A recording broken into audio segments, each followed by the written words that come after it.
Halo pemirsa, apa kabar? Berjumpa lagi bersama saya Nurholis Fadilah dalam acara Bisnis Kreatif. Baik pemirsa, tanggal 1 Januari 2016 kemarin, Masyarakat Ekonomi ASEAN atau MEA sudah diberlakukan. Mau tidak mau, siap tidak siap, sini sudah diberlakukan. Nah, saatnya masyarakat Indonesia menghadapi saingan yang baru. Dari berbagai negara di ASEAN akan masuk ke Indonesia. Begitu pula kita selaku masyarakat Indonesia akan juga berperan di kancah ASEAN. Nah, bagaimana sebenarnya kesiapan dari Indonesia sendiri atau masyarakat Indonesia sendiri menghadapi masyarakat ekonomi ASEAN ini? Kita akan bahas dengan narasumber saya yang sudah ada di studio. Ada Bang Mardani nih, Ketua DPD Kabupaten Bogor Aku Mandiri atau Asosiasi UMKM Indonesia. Halo, apa kabar Bang? Baik Bang. Terima kasih. Terima kasih Bang. Tanggal 1 Januari masyarakat ekonomi ASEAN sudah diberlakukan begitu. Betul. Ini salah satu faktor atau tujuannya adalah untuk mengangkat UMKM atau UKM ya, usaha kecil menengah yang ada di Indonesia supaya bisa bersaing nanti dengan negara-negara lain. Bahkan nanti mungkin produk-produk dari luar bakal berdatangan nih ke Indonesia begitu. Dan sama juga Indonesia akan ke luar nanti seperti itu. Nah, apakah menurut Bang Mardani Indonesia siap dalam masyarakat ekonomi ASEAN tahun 2016 ini? Melihat keadaan realitas hari ini, Indonesia hari ini menangkap MEA, isu MEA ini mau tidak mau harus dijadikan sebuah peluang besar buat kita. Pertama, bahwa pasar Indonesia yang berjumlah 220 juta jiwa dengan sekarang adanya MEA menjadi 620 juta. 10 negara Asia akan terlibat interaksi ekonomi langsung dengan kita. Artinya tinggal bagaimana kemudian kita bisa memaksimalkan pasar kita terlebih dahulu, lalu kita juga tidak membuang begitu saja kesempatan untuk kita bisa memenangkan pasar-pasar negara lain, gitu. Yang pasti Indonesia memang akan menjadi target pasar produk-produk negara lain. Nah, oleh karena itu saya pikir MEA hari ini harus dijadikan sebuah berkah buat kita. Jangan sampai kemudian ini kita jadikan atau mindset kita berpikir ini ada sebuah ancaman. Karena kalau itu kita salah menafsirkan, kita salah mengapresiasi itu, ini juga akan menjadi kendala buat pelaku-pelaku UMKM Indonesia gitu. Oke, nah berarti awal mulanya adalah kita selaku masyarakat Indonesia harus berpikir positif dulu. Betul. Bukan sebuah ancaman atau kita apresiasi persaingan. dulu. Kita apresiasi terlebih dahulu. Tapi apakah Indonesia atau masyarakatnya yang Abang lihat ini siap nanti masyarakat ekonomi ASEAN ini? Tergantung sisi mana yang harus saya sampaikan dulu ya. Tapi kalau secara keseluruhan bahwa negara kita ini sangat kaya raya dengan seluruh potensi sumber daya alamnya ya. Nah, karena bicara persaingan juga tidak hanya bicara sumber daya alam, tapi juga ada komponen sumber daya manusia yang harus siap. Nah, kita belum terlambat untuk bisa meningkatkan SDM atau para pelaku UMKM itu sendiri untuk bisa bersaing dengan negara-negara lain. Kondisinya menurut saya sudah banyak kok anak-anak atau putra bangsa kita terbaik yang menjadi pengusaha-pengusaha kecil yang akhirnya dia sekarang bisa ekspor. Sebelum MEA ini diberlakukan ya? Kita juga banyak sudah dari yang pengusaha kecil yang tadinya usaha kecil menengah, dia akhirnya sekarang bisa ekspor. Artinya apa? Potensi ini sangat besar kemungkinannya untuk bisa kita genjot. Makanya diperlukan adanya sebuah political will juga dari pemerintah untuk bisa bagaimana terus-menerus melakukan pembinaan secara konkret terhadap para pelaku usaha kecil menengah ini. Oke, tapi kalau yang terlihat apakah pemerintah sudah melakukan pembinaan sebelumnya? Sehingga memang seharusnya sekarang ini masyarakat siap atau pelaku usaha maupun jadi pekerja ini siap gitu. Apakah sudah pemerintah sudah melakukan itu? Kalau pertanyaannya sudah atau belum, saya pikir sudah. Hanya saya menggarisbawahi belum maksimal ya. Kita katakan belum maksimal. Tapi kita mentolerir itu karena negara kita ini sangat begitu luas gitu. Jangankan bicara Indonesia secara keindonesiaan, saya bicara Kabupaten Bogor saja, kita Kabupaten Bogor ada 40 kecamatan. Bagaimana kemudian sebuah kebijakan pemerintah baik pusat maupun daerah ini secara efektif bisa sampai ke grassroots, ke akar rumput atau langsung kepada para pelaku itu. Kalau pembinaan sudah dilakukan, hanya ini yang harus dimaksimalkan. Nah, mudah-mudahan bahwa mengapresiasi MEA ini bukan hanya ditangkap oleh para pelaku usaha itu sendiri, tapi pemerintah juga harus lebih termotivasi lagi bahwa ini bukan hanya persoalan pribadi pelaku usaha kecil menengah, tapi ini juga persoalan kedaulatan negara kita. Jangan sampai kemudian kita sebagai negara kaya akan sumber daya alam, tapi kemudian kita hanya menjadi kuli bangsa-bangsa. Karena MEA ini dari negara-negara luar, 10 negara ASEAN, 9 negara Asia, termasuk kita 10, mereka akan masuk ke Indonesia, dan mereka akan membawa kekuatan maninya, kekuatan uangnya, kekuatan produknya, dan juga SDM-nya. Nah, jangan sampai kemudian kita hanya akan menjadi kulinya, gitu loh. Yang cukup digaji dengan kecil, kita nggak mampu bersaing produk dan segala macam. Negara hari ini mau tidak mau, saya lebih menekankan negara harus intervensi lebih konkret untuk bagaimana mendampingi para pelaku. Bicara kita tentang tantangannya, pasti banyak tantangan yang akan terjadi begitu di masyarakat ekonomi ASEAN. Tapi kira-kira apa sih tantangan-tantangan yang akan terjadi di masyarakat ekonomi ASEAN dilihat juga dari kondisi yang saat ini terjadi di Indonesia? Ya, realitas hari ini yang ditangkap oleh kita sebagai Aku Mandiri, sebuah organisasi atau asosiasi UMKM Indonesia, kita memiliki moto mengindonesiakan Indonesia. Artinya sebenarnya bahwa Indonesia itu memiliki potensi daya saing yang besar. Hanya persoalannya potensi ini yang belum dimaksimalkan. Realitas tantangan yang hari ini akan terjadi nih, hari ini dan yang akan datang yang terjadi, kita memang ada beberapa catatan ya, ada beberapa catatan yang harus kita garis bawahi untuk kemudian ini menjadi skala prioritas. Bagaimana kemudian para pelaku UKM ini mereka bisa bersaing secara sehat gitu dengan pelaku-pelaku usaha lain dari negara-negara Asia yang lain. Nah, salah satunya misalnya dari produk mereka. Di kita ini produk itu sangat kaya sebenarnya. Kita sangat kaya karena produk itu juga dipengaruhi oleh bahan baku ya. Bahan baku yang kita punya ini kan juga sangat luar biasa ya, Indonesia ini gitu. Nah, sehingga banyak varian, banyak inovasi-inovasi produk gitu. Dari sisi kekayaan produk, saya pikir kita jauh unggul dibanding negara-negara lain. Hanya bagaimana kemudian bahwa produk ini, kekayaan produk kita ini juga betul-betul bisa diterima oleh pasar. Nah, ini kan banyak prosedural-prosedural, ketentuan-ketentuan perundang-undangan yang harus juga diikuti oleh para pelaku. Yang kadang masyarakat kita mungkin, ini bukan salah mereka, masyarakat sudah punya keinginan untuk usaha saja, ini udah kita harus apresiasi oleh negara. Gitu loh. Nah, hari ini para pelaku usaha dihadapkan kepada sebuah persaingan ekonomi yang tidak bisa asal dagang, asal memproduksi, tapi juga harus berpikir bagaimana produknya itu berkualitas, terus bagaimana kuantiti produknya juga harus ditingkatkan, bagaimana dia juga harus bisa punya stok bahan baku dari produk dia gitu. Karena ini saling terkait. Nah, ini yang kemudian menjadi juga prioritas sebuah organisasi UMKM, Aku Mandiri khususnya, dan juga mungkin banyak asosiasi atau organisasi UKM lain, yang saya pikir ini akan sama-sama kita bagaimana kemudian kesiapan para pelakunya ini betul-betul capable untuk bersaing. Tapi gitu. bagaimana sih Bang caranya supaya memang perilaku masyarakat yang biasanya saat ini kan konsumtif gitu, hanya menjadi konsumen saja, apalagi nanti nih begitu produk-produk dari luar masuk, sehingga memang mindset mereka berubah gitu ya, perilaku mereka berubah menjadi seorang produsen, seorang yang memang yang bisa menghasilkan. Itu kira-kira harusnya seperti apa sih Bang? Ya, kita melihat betul, saya sepakat, walaupun ini jangan dijadikan sebuah tesis ya, bahwa masyarakat kita itu konsumtif gitu. Itu betul, tapi realita yang terjadi itu realitas, itu realitas sebetulnya. Saya sepakat dengan itu. Tinggal bagaimana kemudian yang saya tadi sampaikan bahwa produk kita ini sangat kaya sebenarnya, keberagaman dan segala macam. Nah, ini tinggal memang MEA ini kenapa harus saya apresiasi? Karena saya yakin ya, saya punya keyakinan dengan adanya MEA, nasionalisme kita melalui panggung MEA ini dari waktu ke waktu secara bertahap kita akan muncul.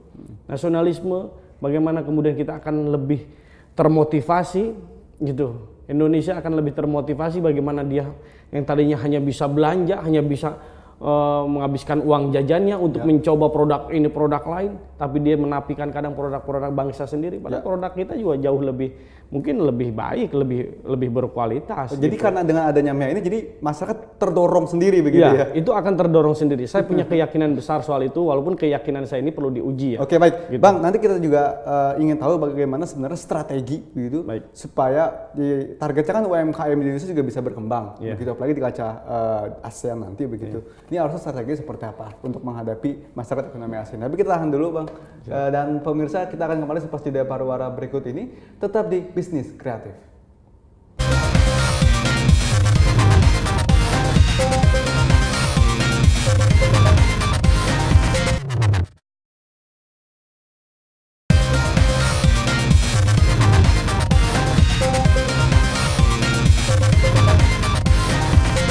Baik pemirsa, terima kasih Anda masih bersama kami di Bisnis Kreatif dan kita masih membahas tentang masyarakat ekonomi ASEAN dan bagaimana strategi-strategi untuk bisa bersaing nantinya di masyarakat ekonomi ASEAN ini sendiri.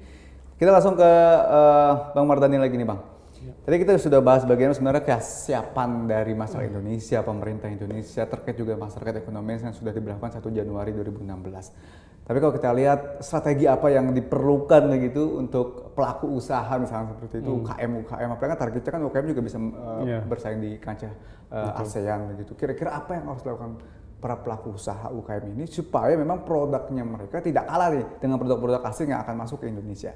Ya, pertama mindsetnya ya. Saya pikir mindset para pelaku usaha kecil ini, walaupun usaha yang dilakukannya masih terbatas secara kualitas, secara kuantiti misalnya, tapi cara berpikir harus besar. Apalagi ketika MEA ini ya, mereka harus punya strategi untuk saya akan mengambil peran untuk dalam persaingan ini. Itu harus menjadi motivasi sehingga dia melahirkan mental yang mau membuka diri, membangun komunikasi dengan sesama para pelaku usaha yang lain, sehingga silaturahminya, berjejaringnya, pertemanannya harus dibuka seluas-luasnya. Apa itu penting? Dengan para pelaku itu sangat penting karena minimal seorang produsen itu juga seorang konsumen.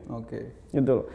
Produk saya tidak mungkin juga itu kemudian saya makan sendiri gitu loh, atau saya konsumsi sendiri. Bisa saja misalnya Bang Fadil yang kemudian memproduksi ini itu menjadi konsumen saya, produk saya menjadi konsumen Abang. Nah ini juga dalam rangka kita menasionalismekan gitu loh, menasionalismekan produk kita. Atau kalau motonya organisasi kami, Aku Mandiri, itu mengindonesiakan Indonesia. Secara filosofi ya salah satu hal yang mendasar adalah itu. Oke, kalau dari Aku Mandiri sendiri apa yang dilakukan untuk pelaku usaha, contohnya di Kabupaten Bogor misalnya begitu? Ya, kita pertama tentunya akan mengorganisir mereka, gitu. Kita akan mengorganisir mereka, kita akan menghimpun mereka, kita akan membuka wadah Aku Mandiri ini sebagai tempat bernaungnya para pelaku usaha kecil menengah di Kabupaten Bogor khususnya. Nah, dengan adanya wadah organisasi kita, disitulah kita akan bicara soal produk-produk kita akan bicara soal kendala-kendala kita akan bicara soal akses pendanaan, akses bahan baku dan segala macam. Saya pikir nanti wadah organisasi ini akan menjadi media untuk kemudian juga mencari solusi bersama-sama. Dengan kita memperkuat persatuan kita, kebersamaan kita, minimal kita juga meningkatkan nasionalisme kita bahwa produk Anda saya perlukan, lebih baik saya mengambil produk Anda daripada saya misalnya ketika belum kenal bisa saja saya mengambil produk dari lain. Satu sisi kita berpikir bahwa produk saya bagaimana bisa diterima pasar, tapi di satu sisi terkadang kita malah menafikan produk saudara kita sendiri yang sebenarnya juga belum tentu kualitasnya di bawah dari produk yang lain. Karena ketidaktahuan dan segala macam, dia bisa saja kita mungkin membeli produk dari negara lain. Apakah karena mungkin bicara harga atau segala macam. Sistem promosi atau marketing itu harus benar-benar jalan, Bang? Oh iya, makanya dengan adanya organisasi saya pikir ini akan mengemas secara baik bagaimana pelaku usaha kecil ini juga akan kita bantu dari sisi pemasaran, bagaimana sumber daya manusianya juga kita tingkatkan, bagaimana dia juga harus melek IT, bagaimana dampak IT hari ini meningkatkan produktivitas mereka seperti itu. Terus bagaimana juga memudahkan mereka untuk mencari akses bahan baku. Karena ada sebuah keprihatinan seperti ini, Bang Fadil. ketika seorang pelaku usaha kecil menengah ini dia terkendala dengan pendanaan, hari ini pemerintah dengan segala regulasi kebijakannya melalui perbankan maupun melalui program-program dana hibah dari pemerintah, dari pusat maupun provinsi dan kabupaten kota, ini sudah bisa diakses misalnya oleh para pelaku usaha. Tapi ada kendala lain yang terkait dengan bahan baku misalnya. Bahan baku. Nah, bahan baku ini terkadang kesulitan para pelaku usaha kecil ketika dia diterima oleh pasar, produknya meningkat, lalu kemudian produknya ada order yang bertambah, satu bulan bisa sekian ratus kilo atau sekian puluh ton, dia agak dipusingkan dengan bahan baku. Karena apa? Kondisi di lapangan misalnya, bahan baku ini sudah dikoptasi oleh pemilik modal yang lebih besar lagi. Nah ini realitas yang menurut saya pemerintah tidak boleh absen dalam hal ini. Kalau perlu pemerintah daerah, per kabupaten kota cari bahan baku yang sekiranya ini memang akan cukup meningkatkan produktivitas para pelaku UKM. Coba sisihkan dana anggaran pemerintah gitu loh. Nah ini nanti peran organisasi nih bagaimana mendorong kebijakan politik pemerintah gitu loh, agar produk kebijakannya itu betul-betul bisa sinergis dengan kita. Jangan sampai para pelaku UKM-nya juga ingin maju tapi pemerintahnya absen dalam hal ini. Pemerintah tidak mau peduli secara konkret ya maksud saya. Jangan pasif tapi harus ikut aktif bersama-sama. Coba pemerintah daerah misalnya cari lokasi-lokasi yang memang tanah ini produk untuk bahan baku ini dikuasai oleh pemerintah, lalu kemudian disupport untuk para pelaku usaha kecil menengah ini. Jadi jangan sampai kemudian kita dilepas begitu saja bersaing dengan pemilik modal yang lebih besar. Ketika kita misalnya cuma nggak bisa naruh uang dulu, kita mau bisanya ada barang ada uang, perlu jahe misalnya 100 kilo apa 20 kilo kita bayar. Sedangkan pemodal lain karena modalnya lebih besar, para petaninya dari mulai pupuk, dari mulai bibit sudah dibiayai, hasil produknya diambil oleh dia. Nah ini kan yang bahaya menurut Terkadang saya. juga bantuannya salah target juga nih Bang. Gimana? Terkadang bantuannya malah salah target juga nih malahnya gitu. Nah, betul. Mungkin seharusnya juga dari Aku Mandiri juga harus bisa memilah-milah nih mana yang seharusnya mendapatkan bantuan kali Bang ya. Ya makanya pentingnya sebuah organisasi di sini ya. Jadi menurut saya organisasi, asosiasi atau perhimpunan apapun namanya yang terkait sama-sama kita fokus terhadap pensejahteraan para pelaku UKM. Ya saya pikir kita harus bisa mengakses, kita harus bisa membantu pemerintah dari sisi pendanaan, dari bagaimana meningkatkan produktivitas dan kesejahteraan para pelaku UKM itu sendiri. Jadi kita memposisikan lebih kepada mitra pemerintah ya. Karena saya yakin pemerintah juga punya keinginan besar untuk bisa mensejahterakan rakyatnya.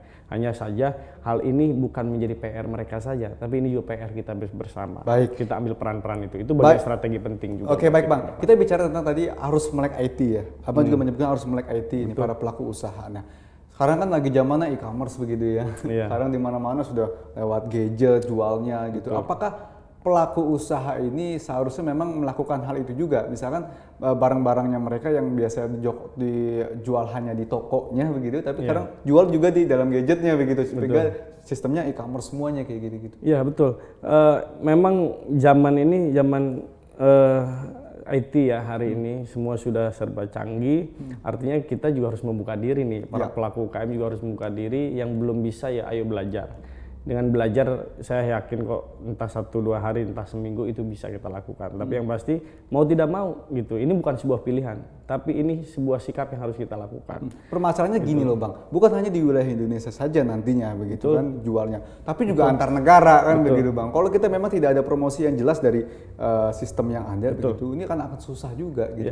Ya ini nanti organisasi yang mungkin akan berperan aktif ya, bagaimana kemudian membekali mereka hal tersebut. Bicara soal melek IT-nya gitu. Jadi produk warung, toko atau rumah industrinya ya sudah itu sebagai pangkalan saja atau sebagai tempat saja. Tetapi bicara pemasaran kita masuk semua media, dan organisasi kita juga akan memfasilitasi itu. Kita akan membimbing mereka bagaimana mendapatkan pasar lokal maupun pasar mancanegara. Jadi Aku Mandiri akan terjun langsung? Akan terjun langsung. Kita tidak hanya melakukan pembinaan secara pasif, kita akan aktif kok. Kita akan benahi mereka, kita juga akan bersama-sama bagaimana mungkin membuat distributor bersama seluruh produk-produk UKM. Kalau perlu kita akan buat pasar tradisional. Artinya bahwa kebijakan organisasi juga harus betul-betul bukan hanya wacana gitu. Kalau saya hari ini bicara saja ini kan wacana berarti. Tapi ke depan bagaimana ini harus menjadi program konkret. Kita buat pasar-pasar modern tapi produknya produk UKM kita Indonesia. Kita juga harus punya keinginan, bukan kita anti produk luar. Tapi kita hari ini sedang punya sikap kita akan mengangkat Apakah martabat produk seharusnya masyarakat usaha Indonesia kecil begitu nasionalismenya bukan hanya di dalam negara, tetapi juga dan semua terhadap mungkin produk-produk Indonesia sendiri. Ayo kita pakai produk Indonesia begitu. Betul, itu salah satu yang bahasa marketing kita internal kita atau menjadi sebuah moto kita atau seperti apa saja itu bisa kita jadikan tambahan ya. Bagaimana kemudian nasionalisme soal kecintaan kita terhadap produk kita, bagaimana kita lebih bisa menghormati. Jangan sampai ada hal seperti ini. Ketika produk ini, contoh ini, misalnya kopi hitam dengan coffee break. Saya baca salah satu grup teman gitu. Ini hal yang cukup menarik menurut saya. Kalau black coffee itu harganya mahal. Mahal. Kalau kopi hitam harganya cuma cukup 3.000 misalnya. Padahal bahan baku yang sama. Jangan sampai hal itu terjadi gitu. Hal ini menjadi olok-olokan yang menurut saya tidak rasional akhirnya. Gitu loh. Hanya persoalan sistem market atau mungkin bahasa. Kita harus bangga bahwa misalnya kopi hitam dengan bahasa Indonesia, kalau kualitasnya bagus, harga layak pantas tinggi ya nggak. Jadi sistem branding gitu. sekarang memang branding segala macam terbuka ya. itu terbuka. Nah kita harus juga mau belajar soal itu. Nah mudah-mudahan dengan adanya organisasi, asosiasi, tempat berhimpunnya para pelaku usaha UKM ini akan membuka mata mereka, mata kita semua gitu loh. Bagaimana kita juga mau membuka diri untuk ya kekhawatiran kita takut ada saingan ini. Oh enggak, emang ya secara kita negara yang memiliki keyakinan ya atau memiliki Tuhan, kita mengakui keberagaman kita gitu. Artinya bahwa yang namanya usaha memang dimanapun jangankan usaha, kita hidup ini adalah sebuah kompetisi. Tapi kita juga punya keyakinan bahwa Tuhan sematalah yang sebenarnya memberikan rezeki kepada kita semua. Itu semua cuma jalan itu usaha kita. Baik, kita tahan dulu Bang. Baik. Dan pemirsa kita akan kembali selepas jeda pariwara berikut ini tetap di Bisnis Kreatif.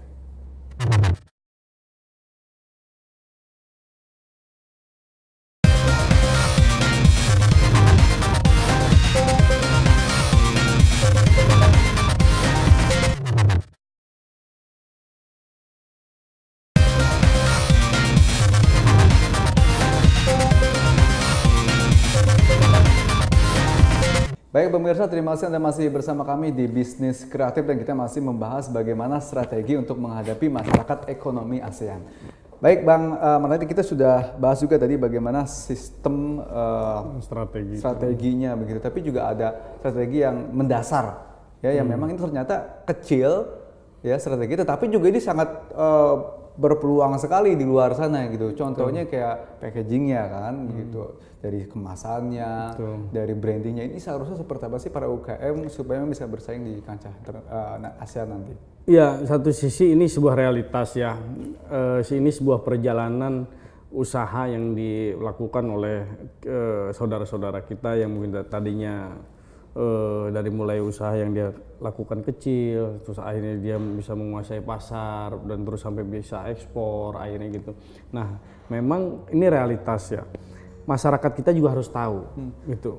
Banyak produk kita yang di packaging atau dikemas oleh negara lain lalu dimasukkan lagi ke pasar kita, dimasukkan lagi ke Indonesia.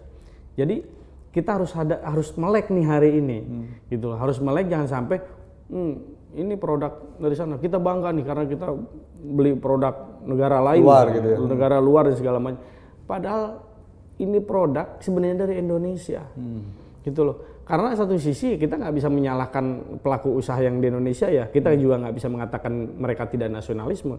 Tapi bicara hitungan ekonomi, mungkin itu menguntungkan buat dia. Sifatnya kontinu, pesanannya, ordernya lancar dan segala macam, itu kita maklumi. Nah justru ini harus menjadi PR kita bersama. Ini harus dilakukan oleh sebuah organisasi, oleh pemerintah, oleh mungkin sejenis corporate gitu loh. Bagaimana kemudian ini kita harus diputus mata rantainya. Kalau sebatas kemasan mengklaim bahwa produk ini kemudian menjadi produk mereka, itu kita putus. Kita harus punya keberanian itu, lalu kemudian kita ambil peran itu agar produk kita betul-betul secara kualitas, kita secara objektif bahwa kita itu sangat kaya terhadap produk-produk dan kita juga punya produk-produk unggulan dan berkualitas, dan kita buat packaging kemasan brand-brand yang memang asli Indonesia. Saya yakin kok kita sangat kaya juga dengan potensi anak-anak muda yang hari ini gitu, yang punya inovasi-inovasi bagaimana membuat kemasan-kemasan yang cukup menarik dan bagaimana sistem pemasaran dan segala macam. Tapi kita juga harus tekankan yang tadi saya sampaikan di awal. Jangan bangga dengan produk-produk yang hanya diklaim karena bicara kemasan saja. Gitu. Ini dari negara ini dari negara ini. Padahal kenyataannya bahwa produk itu adalah produk kita. Bahan bakunya kita yang memproduksinya. Hanya ada keterbatasan untuk membuat kemasan dan sistem pemasaran, ada terkendala di permodalan itu, maka akhirnya itu diambil oleh pihak lain. Untuk menyadarinya bagaimana, Bang? Harus dibuka secara terang benderang, gitu loh.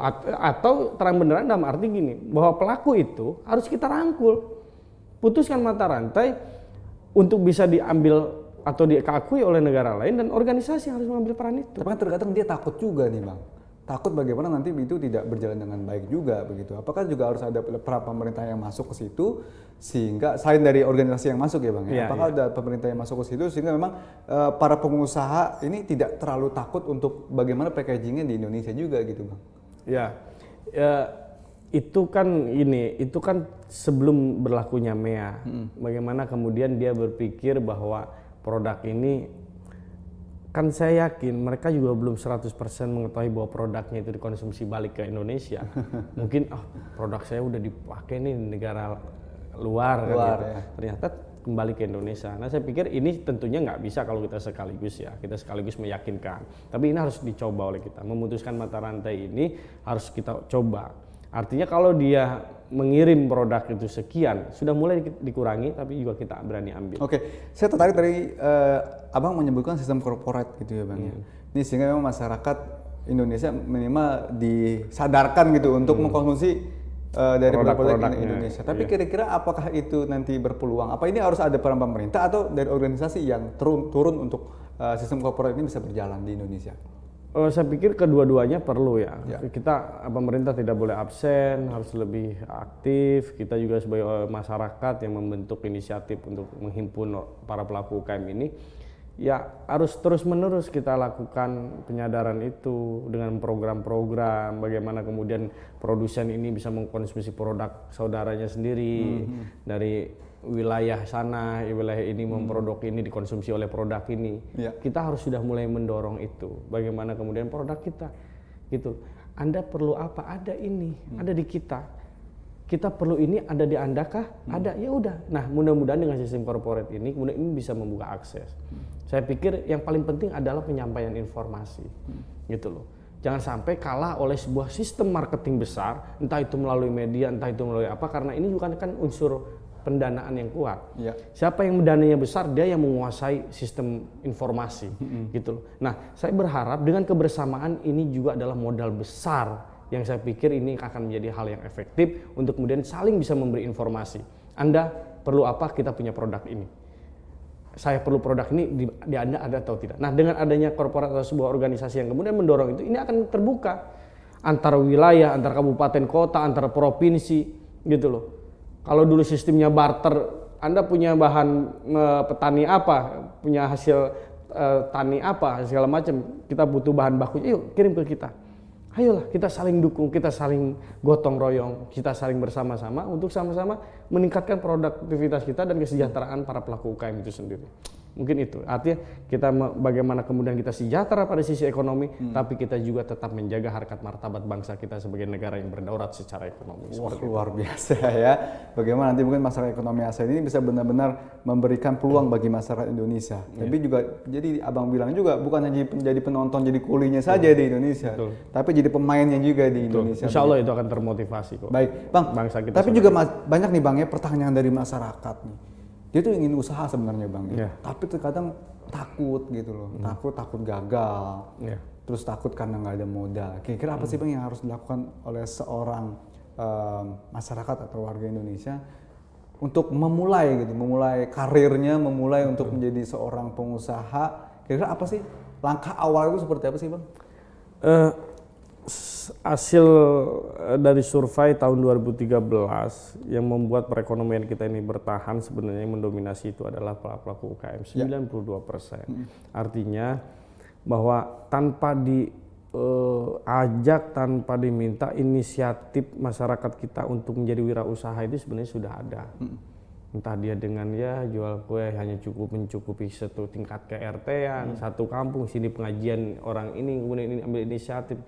Nah, itu sebenarnya sudah berjalan gitu loh. Nah, bagi yang mau memulai dan segala macam, saya pikir di sini juga peran organisasi, di sini juga peran pemerintah, bagaimana juga kita rajin-rajin menginformasikan, membuat pelatihan-pelatihan bagi pelaku usaha pemula, atau ada sistem seminar soal wirausaha dan segala macam, entah itu bekerja sama antara organisasi dengan pemerintah maupun program masing-masing. Tapi yang pasti masyarakat juga harus diberikan informasi secara utuh. Apakah itu per wilayah desa, apa itu wilayah per kecamatan atau wilayah per kabupaten. Jadi itu juga harus secara kontinu secara intensif dilakukan untuk bisa menyerap calon-calon gitu, regenerasi entrepreneur kita gitu, seperti itu juga harus kita buat informasi. Tadi kita sudah bahas mengenai bagaimana pelaku usahanya, tapi kalau dari tenaga kerjanya sendiri gitu Bang. Betul. Kira-kira harus seperti apa nih? Karena nanti tenaga kerja juga dari luar juga masuk ke Indonesia, takutnya kalah saing gitu loh. Betul. Nah, saya sih hanya punya pandangan secara pribadi. Pertama kita menyarankan memberikan masukan kepada para pelaku usaha, tolong fokus kita di satu bidang. Kalau kita tukang nasi goreng, misalnya kita jual nasi goreng juga, jual mie ayam juga, jual bakso juga, ini kan terlalu beragam. Memang banyak pilihan, tapi akhirnya pilihan-pilihan ini juga ini kita tidak concern dengan kualitas produk kita, dengan kualitas dagangan kita dan segala macam. Nanti di MEA itu pasar kan bukan hanya orang Indonesia, yang mungkin menurut pasar Indonesia, menurut saudara kita, dengan cara kita berpakaian, berdagang seperti ini, itu hal yang ditolerir, hal yang biasa. Tapi kalau nanti ada negara tetangga mampir di warung kita ketika memasak ini, kita membuat kue ini atau dagang dengan tidak mengutamakan kebersihan, tidak pernah pakai sarung tangan, bajunya kotor gitu. Karena kita mungkin hal itu misalnya secara hal kecil, itu hal kecil mungkin takut tidak terpikirkan.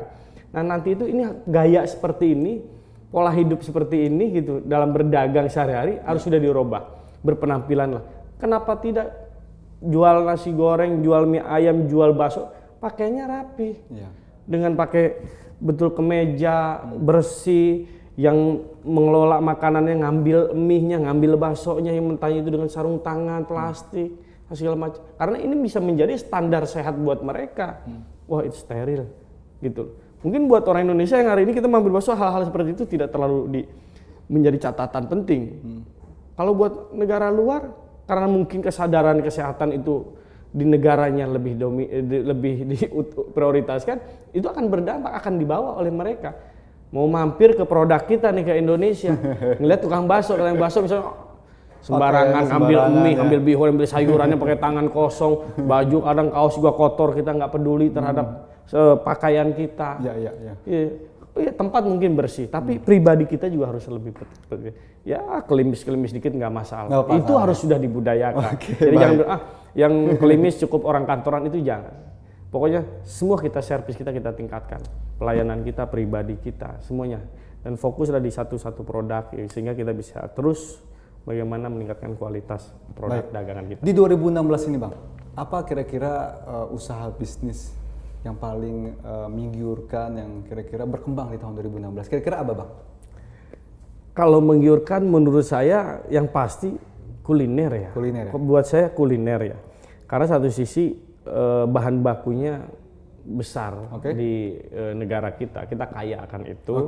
Tinggal bagaimana kemudian ini juga harus disinergiskan, potensi kekayaan bahan baku kita, sumber daya alam kita ini juga pemerintah tolong ikut lebih berperan aktif deh untuk mendukung bagaimana akses bahan baku, akses permodalan itu bisa diberikan kepada para pelaku usaha. Baik. Sedikit aja Bang. Ungkapannya kepada masyarakat gitu, kira-kira untuk menghadapi masyarakat ekonomi ASEAN ini apa Bang? Ya, saya hanya ingin menyampaikan kepada masyarakat Indonesia, khususnya para pelaku usaha kecil menengah, bahwa dengan adanya MEA kita harus berhusnuzon, artinya kita harus mengapresiasi ini secara positif, bahwa ini bukan sesuatu yang akan membuat kita terjatuh, kita membuat collab, Tapi ini harus dijadikan motivasi bagaimana kemudian kita harus lebih merekatkan silaturahim, persaudaraan dengan sesama pelaku usaha kecil menengah, entah dengan tetangga kita, lintas RT, lintas RW, lintas desa, lintas kecamatan, gitu loh. Silaturahim itu ditingkatkan, karena dari situ akan kemudian akan muncul manfaat bahwa satu sisi produk ini bisa dikonsumsi oleh kita, produk kita bisa dikonsumsi oleh saudara-saudara kita. Mulai dari situ saja. Mulai dari Seperti sekarang. itu, Bang. Mulai dari sekarang. Mulai kita dari lakukan. sekarang dan berani untuk menunjukkan siapa dirinya begitu. Betul. Baik, Sepakat. terima kasih Bang Mardhani atas Sama-sama, Bang waktunya. Salam sama teman-teman di sana. Siap, Dan terima juga kasih. dari asosiasinya mudah-mudahan bisa terjun langsung kepada masyarakat, Insya kepada Allah, pelaku insya Allah. UKM sehingga memang bisa bersaing nantinya di masyarakat ekonomi ASEAN. Dan pemirsa, demikian sudah perjumpaan kita di Bisnis Kreatif di edisi kali ini. Kita tunggu bagaimana nanti para pelaku usaha begitu dari pemerintah, dari asosiasi bisa terjun langsung untuk membantu UKM kita di Indonesia bisa bersaing dengan beberapa negara yang masuk dalam masyarakat ekonomi ASEAN di tahun 2016 ini. Saya Nurul Fadilah beserta kru yang bertugas pamit undur diri. Terima kasih dan sampai jumpa. Terima kasih.